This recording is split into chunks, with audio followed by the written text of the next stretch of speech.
With Spider-Man 3 a guarantee, we now have to look to the future of the MCU and see what direction they're gonna go in. But as it turns out, websites are reporting that there's already 2 confirmed villains that will be showing up, so let's talk about this.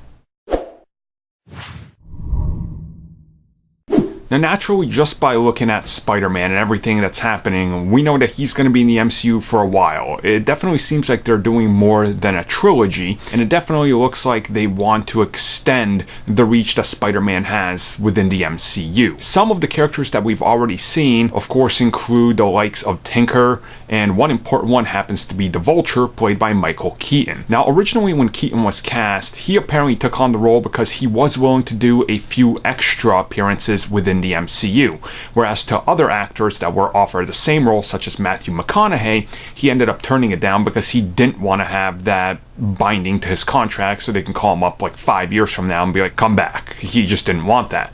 At the same time, we're hearing now that on top of Michael Keaton coming back, the Scorpion is guaranteed to return in the 3rd film after setting him up in the first one so those two can team up. Now realistically, just by looking at this, it makes a whole lot of sense, to me at least. You set up who the Scorpion is.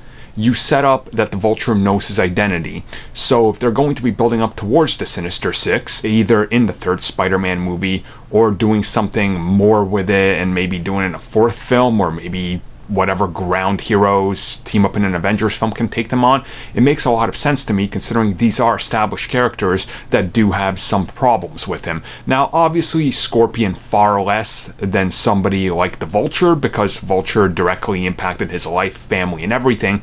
Scorpion just a thug on a ferry, so they can play around with this, but honestly it makes a lot of sense to me, and I would say these reports are probably true, like 100% true, because they didn't set these characters up and leave loose ends for no reason. It just doesn't make a whole lot of sense to me. So yeah, sounds good.